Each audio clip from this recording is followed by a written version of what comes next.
for the sake of integrity and principles which Allah loves. You have to be among those who uphold truth, justice and values with integrity. Do not forget the words of our Prophet ﷺ who said, verily, you will never leave anything for the sake of Allah Almighty, but that Allah will replace it with something better. The hadith is in Musnad Ahmad and authenticated by Sheikh Al-Albani. Nothing you leave for the sake of Allah except that Allah replaces it for you with something better. We have had many examples of these types of heroes in history, men and women. And recently in our time, we have had one such hero, mashallah, whom you've seen on social media, a young lady from Morocco named Ibtihal Abu Saad. Have you heard of her? May Allah strengthen her, protect her, and raise her ranks. May Allah subhanahu wa ta'ala make her a role model of the righteous and of goodness. When you watched the clip of this young lady, Ibtihal Abu Saad, of Moroccan origin in the US, who had been employed by Microsoft as an engineer, she knew coding, very powerful knowledge, very powerful skills, and a very powerful position. She calculatively and deliberately and with logic and reasoning and based on facts and research before she went out and did it. So she was it wasn't a knee-jerk reaction. It wasn't an emotional outblow like a lot of people do. She chose a moment called the 50th anniversary celebration for Microsoft, when there are dignitaries, very powerful people there who can influence and change without any weapons, just with a word or a signal. She chose that moment to get up and say something that is true in a way that it will affect and go beyond just that meeting. And she chose her words well. Yes, she was passionate and said, you people have been complicit in genocide. And this is not only her who said it, many others stood up like that, but she stood up with an identity. Full hijab, strongly speaking, with knowledge, eloquence, and education. And even before that, The Guardian newspaper wrote about it. Two authors, one of them is an Israeli investigative journalist, where they wrote about this same thing she said. For example, they said, revealed, Microsoft deepened ties with Israeli military to provide tech support during Gaza war. Leaked documents shed light on how Israel integrated the US tech giant into its war effort to meet growing demand for cloud and AI tools. By Harry Davis and Yuval Abraham in Jerusalem. Facts, or evidence at least, and she's not just speaking from her head, just throwing around emotions. And subhanallah, she lost her job. I don't know how she was earning thousands a month, but she stood with her principles and integrity. She said, I did not come here to help arm military killings of children, women and men, innocent civilians. I came to help the world through AI. She lost her job, but Allah will open another door for her, and many like her. It reminds me of Prophet Moses, Musa alayhi salam, when he faced Pharaoh and he said to him that Allah has sent me with this message to obey Allah and so on, and to release the children of Israel whom you enslaved. And because he had such a strong argument, Pharaoh said to him, you are doing sorcery and manipulation, I will bring you sorcerers. Because Musa alayhi salam put his hand in, he came out white with nur. He put his staff on the floor and the staff turned into a snake. We all know the story. Pharaoh said to him, I will bring magicians who will who will falsify your magic. He called it magic. Musa alayhi salam accepted the challenge, but he said something very important. He said, then let us make an appointment. موعدكم يوم الزينة وأن يحشر الناس ضحى. Let's make an appointment on the day of celebration, national holiday, and that all the people of Egypt are gathered in the early morning. Early morning because everybody is fresh, with energy, anticipating, very focused, where the entire Egypt is celebrating on national holiday. Why did Musa alayhi salam say that? Because he doesn't care if Pharaoh accepts or not, or his little entourage and little soldiers. He knows that there's no way of getting through to them.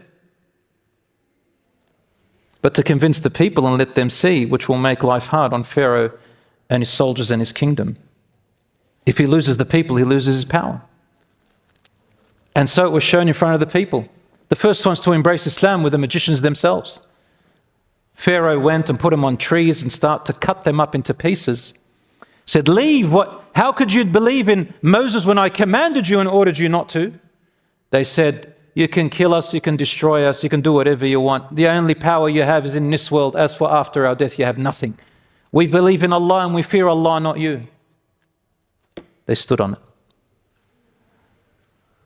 And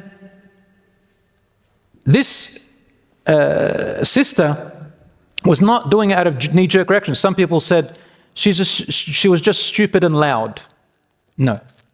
Some people are stupid and loud. Some people, they go out and they talk and they raise emotionally without thinking, with no basis, which is something I advise our brothers and sisters to please arm yourselves with education, knowledge and intelligence before you go out. Research. We don't have knee-jerk reactions. This is how we fail. This is what the Muslim soldiers on the battle of in the battle of Uhud, when they were on the mountain of the archers, they reacted emotionally to go and grab their share of the spoils of war. As a result of emotional hastiness, the entire Muslim army suffered, and the Prophet ﷺ himself almost got killed, and he was injured. That's where Hamza radiallahu anhu was killed, and the Muslims were mutilated because of hasty emotional reaction. So a Muslim thinks, I compared her to Ammar ibn Yasir and Belal radiallahu anhuma. You know the story of Ammar and Belal? Ammar ibn Yasir and Belal radiallahu anhuma, the companions of the Prophet, peace be upon him, they stood by values and principles which Allah and His Messenger taught them. Yes. However, when Belal radiallahu anhu was tortured and tied up onto the scorching sand, and when Ammar ibn Yasir was also tied up while they tortured his parents in front of him, they both were in the same position. But Belal radiallahu anhu would not change his words, and he would rather die saying them. Ammar ibn Yasir changed his words and said something that he shouldn't have said, that is a word of disbelief. That's what it means. He mentioned the Prophet ﷺ in a bad way and mentioned their idols in a good way to save his life and to try and save the life of his parents. But Belal radiallahu anhu did not. And to understand why there is a difference, I urge you, my brothers and sisters, to educate yourself in a very important topic in Islam, in Sharia, which is called Maqasid al-Sharia, the objectives of Sharia. If you can study that, there are lots of books online, lots of resources called Maqasid al-Sharia, the objectives of Sharia. That will open your eyes to a whole new world of your deen. And when you hear verdicts from scholars, you know where it's coming from. You understand them. You understand how to apply them better. Maqasid al-Sharia, objectives of Sharia. Ammar ibn Yasir was by himself in front of his parents. They said to him, mention the Prophet in a bad way. He did. And they released him. When he left, he was crying, and Prophet ﷺ came to Ammar and said, why, ya Ammar, are you crying in despair? Your parents are the first martyrs, they're in paradise. He said, it's not what I'm crying about, ya Rasulullah. I'm crying because I betrayed my principles and my belief and my identity, and I mentioned you in a bad way, Ya Rasulullah. He was afraid of his hereafter. Rasul told him, tell me about your heart. Does it agree with what your mouth said? He said, no, Allah, it's steadfast. My heart is Allah and His Messenger.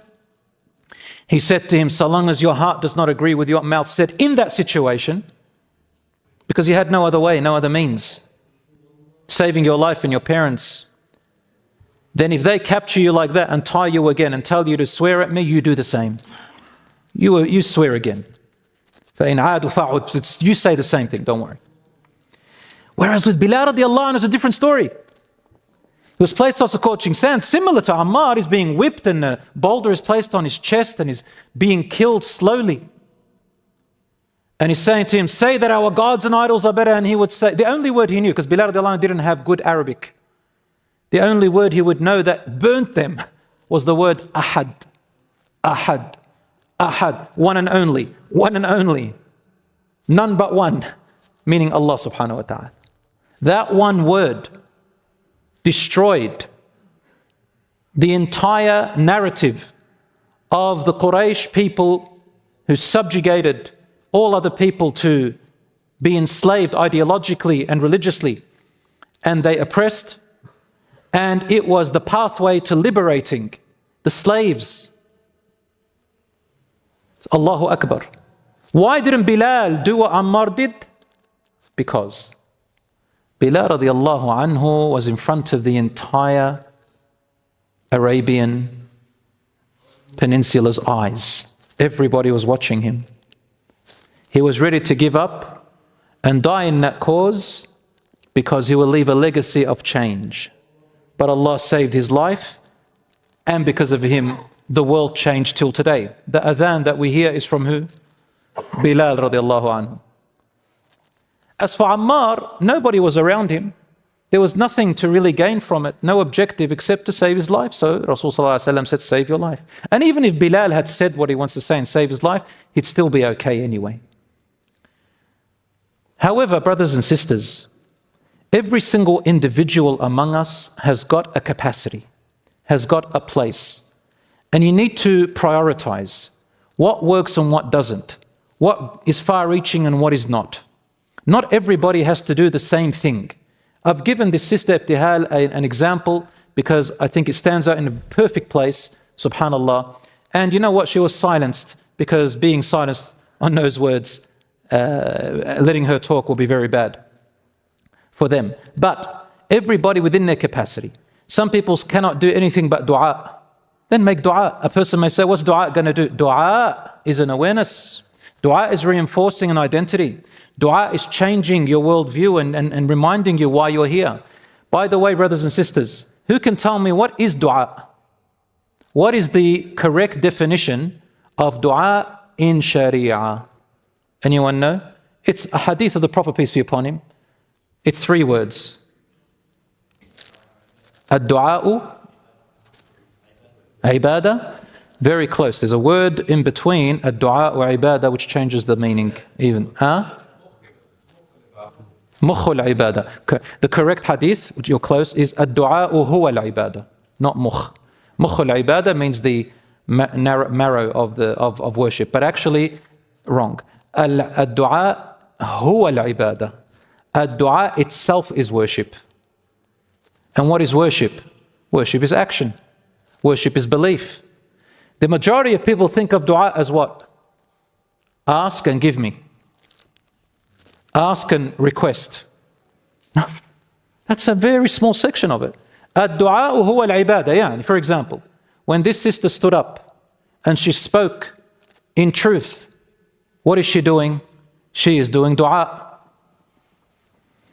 She is doing ibadah for the sake of Allah subhanahu wa ta'ala. When you pray your salat, you are doing dua. When you donate and give in charity, you are doing dua. When you learn that benefits you for the sake of Allah, you're doing dua. Dua is action and worship, my dear brothers and sisters. Why am I saying this? Because people get despaired. There are people who are questioning their own religion, thinking that dua is just God giving you what you want. It doesn't work that way, ya habibi. Here is a beautiful example in the story about Maryam alayhi salam. Maryam, Mary, the mother of Isa, Jesus alayhi salam. It says, she was in labor, alone, near a palm tree. She's reclining near the palm tree in labor. A woman, how strong is a woman going to be? In labor, how strong is a woman in labor going to be? How strong is a palm tree? Do you think she can shake a palm tree? An elephant can barely shake it. Yet Allah says in the Quran, وَهُزِّي إِلَيْكِ بِجِذْعِ النَّخْلَةِ. Shake the trunk of the palm tree or parts of the palm tree towards you. تُسَاقِطْ عَلَيْكِ رُطَبًا جَنِيًّا. Fresh dates will drop upon you. What would it take to make dates drop from a palm tree, brothers and sisters? You need a bulldozer to do it.